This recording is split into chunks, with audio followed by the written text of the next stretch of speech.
인생의 죽음은 두 가지가 있다고 합니다. 첫 번째는 엄마의 자궁에서 태어나서 살다가 죽는 그런 인생이고, 두 번째는 엄마의 자궁에서 태어나서 정신적인 죽음을 한번 맞이했다가 다시 살아나고 사는 인생이라고 합니다.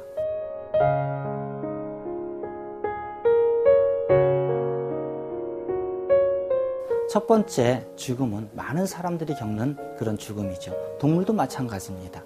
그들은 먹고 있고 이렇게 살다가 죽습니다. 또는 어떤 사람은 권력을 갖기도 하고 어떤 사람은 지식을 갖기도 합니다. 그리고 그는 성취를 이뤘다고 얘기를 하죠. 그런데 그들의 죽음의 손에는 아무것도 가진 게 없습니다. 그런데 두 번째 죽음은 정신적인 죽음을 맞이하는 것입니다. 정신적인 죽음에 대해서는 정신분석학자 칼 융은 리비도의 퇴행이라고 얘기를 했습니다. 성십자가의 요한은 영혼의 어두운 밤이라고 얘기를 했습니다. 이 영혼의 어두운 밤은 이제 인생을 살아가다가 어떤 벽을 맞이하게 됩니다. 이 벽을 맞이할 때 우리는 그 벽을 넘지 못하고 주저앉게 되는 거죠. 그리고 지금까지 내가 살아왔던 모든 고정관념이 다 무너지게 됩니다. 아무것도 할 수 없죠. 그럴 때 이제 그 영혼의 어두운 밤에서 어떤 빛을 만나서 새롭게 태어나는 것을 얘기를 하고 있습니다. 그런데 이 리비도의 퇴행은 두 가지가 있습니다. 부정적인 작용의 퇴행과 긍정적인 작용의 퇴행이 있습니다. 부정적인 작용의 퇴행에서 대표적인 구약의 인물은 아히도벨입니다.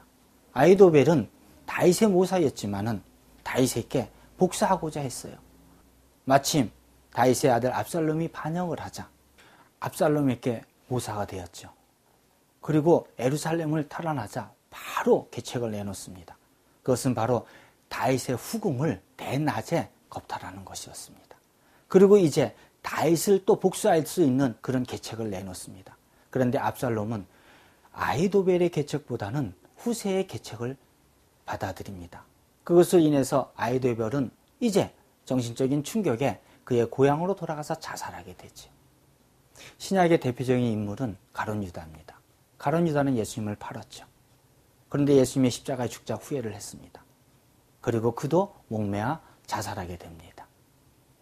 긍정적인 작용의 퇴행은 대표적인 구약의 인물은 다윗입니다.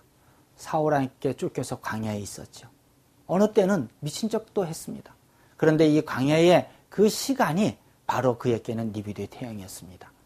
그걸로 인해서 그는 위대한 이스라엘의 왕이 되었습니다. 이와 같이 리비도의 태행은 사람을 죽게 만들게 하지만 긍정적인 작용의 태행은 새롭게 태어나는 그러한 기회가 됩니다. 이것이 바로 우리 기독교에서 얘기하는 중생이며 새로 태어남이고 거듭남입니다. 기독교인들이 죄악 속에 있다가 주님을 만나게 됩니다.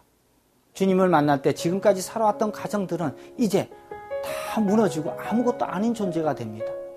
그때 주님께서 그의 손을 잡고 일으키게 됩니다.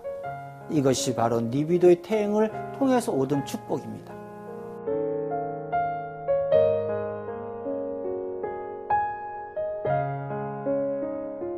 이제 우리는 리비도의 퇴행을 먼저 맞이한 사람도 있고 이제 진행하는 사람도 있고 다시 그것을 맞이하는 사람도 있습니다.